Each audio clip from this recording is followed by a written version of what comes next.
1889ला चाचाजींचा जन्म झाला. भारतात या दिनाला बाल दिनाचा मान मिळाला. चाचा नेहरूंना आवडायचे निरागस लहान मूल, म्हणूनच कोटावर लावायचे सुंदर गुलाबाचे फूल. पंतप्रधान पहिले देशाचे मुलांमध्ये सदा रमायचे. नेहरूंनी दिला देशाला विचारांचा आदर्श ठेवा. माझ्या देश बांधवांनो, खरा बोध त्यापासूनच घ्यावा. आज सर्वप्रथम मी सर्वांना बालदिनाच्या शुभेच्छा देते व आजच्या आपल्या कार्यक्रमाला सुरुवात करते.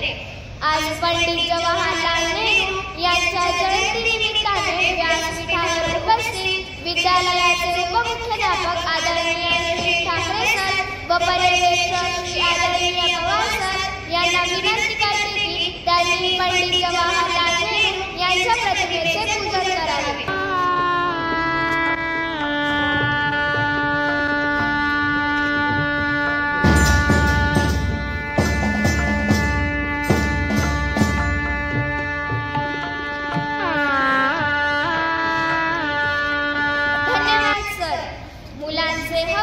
शिक्षण आणि कल्याण याविषयी जागरूकता निर्माण करण्यासाठी नेहमी प्रयत्नशील असलेले भारताचे पहिले पंतप्रधान पंडित जवाहरलाल नेहरू यांच्या कार्यकर्तृत्वाची ओळख करून देण्यासाठी येत आहे 5वी अ चा विद्यार्थी अनिश रंगपाळ. सर्वप्रथम सर्वांना बालदिनाच्या हार्दिक शुभेच्छा. मित्रांनो, 14 नोव्हेंबर हा दिवस भारताचे पहिले पंतप्रधान श्री जवाहरलाल नेहरू यांचा जन्मदिवस. हा दिवस आपण बालदिन म्हणून साजरा करतो, कारण जवाहरलाल नेहरूंना लहान मुले खूप प्रिय होती. म्हणूनच सर्व मुले त्यांना चाचा नेहरू असे संबोधत. म्हणून चाचा नेहरूंना वाटे की लहान मुले ही देशाची संपत्ती असतात. या मुलांना स्वातंत्र्य मिळाले आहे व या स्वातंत्र्याचा उपयोग करून त्यांना आपली प्रगती साधायची आहे, आपला विकास साधायचा आहे. म्हणूनच ते मुलांमध्ये मूळ रमत असतात. त्यांच्यामुळे भारताचा भविष्यकाळ घडवत असतात. म्हणूनच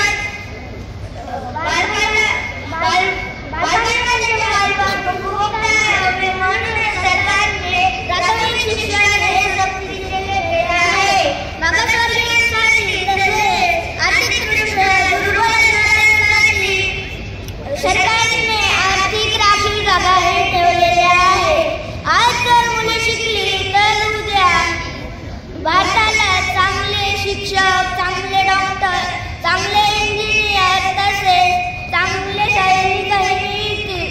म्हणूनच देशाचा विकास साधण्यासाठी लहान मुलं हे कच्चा माल आहे हे सर्वांना उमजावे. म्हणूनच आपण दरवर्षी बालदिन हा दिवस साजरा करतो.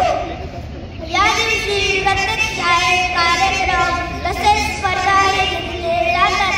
प्रत्येक देशाची संपत्ती हे त्या देशात राहत असणारे लहान मुलं असतात. म्हणूनच पंतप्रधान नेहरू म्हणत की प्रत्येक देशाची संपत्ती ही त्या देशातील बँकेत नसते तर शाळेत सुरक्षित ठेवलेली असते. म्हणूनच या दिवशी प्रत्येक शाळेत गायन, वादन, खेळ, नृत्य अशा विविध स्पर्धा होतात. विजयी मुलांना बक्षिसेही दिली जातात. अपयशी ठरलेल्या मुलांना पुढील वर्षासाठी प्रोत्साहन दिले जाते. या दिवशी मुलांना खाऊही वाटला जातो. प्रजासत्ताक दिनाप्रमाणे आणि स्वातंत्र्य दिनाप्रमाणे बालदिन हाही मुलांसाठी आवश्यक आहे हे सर्वांना उमजावे. म्हणून आपण दरवर्षी सर्वांच्या सहकार्याने व उत्साहाने हा दिवस साजरा केला पाहिजे. धन्यवाद. आता आपल्या समोर बालदिनाचं नाटक सादरी करण्यासाठी येत आहे 5वी अ च्या विद्यार्थिनी अविष्का सोनवणे, नेत्रा देवरे, सर्वज्ञा गडा व आरोही चौधरी. नमस्कार माझ्या प्रिय विद्यार्थी मित्रांनो, आज काय आहे माहीत आहे का तुम्हाला? आज आहे बालदिन. बालदिनच पंडित जवाहरलाल नेहरू म्हणजे चाचा नेहरू यांच्या जन्मदिवसानिमित्त साजरा करतात. त्याबद्दल आम्ही एक छोटेसे नाटक सादर नाटकाचं नाव आहे बालदिनाचं खरं गिफ्ट. ते तुम्ही मनापासून ऐका. खूप मजा येणार. मस्त चॉकलेट, गाणी आणि खेळ. पण बालदिन का साजरा करायचा आहे माहित आहे का तुम्हाला? हो, बालदिन पंडित जवाहरलाल नेहरू यांच्या जन्मदिवसानिमित्त साजरा केला जातो. हे पण माहित आहे का तुम्हाला? अगं हो, पण बाळांनी आपल्याला उद्या नेहरूची भूमिका करायची नाही असे सांगितले आहे. तर काय आपण त्यांचे विचार तर समजू शकतो ना?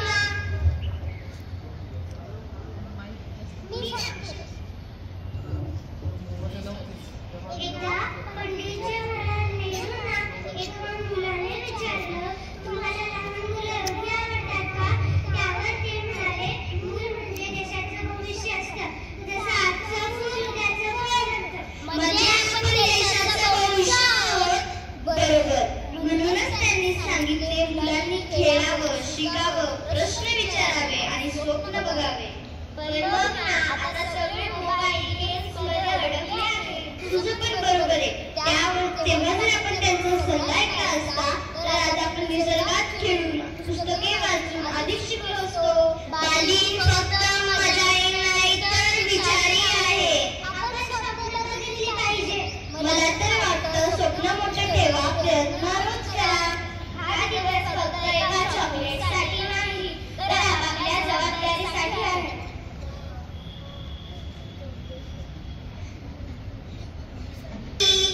प्रत्येक मुलीने स्वतः विश्वास ठेवला पाहिजे.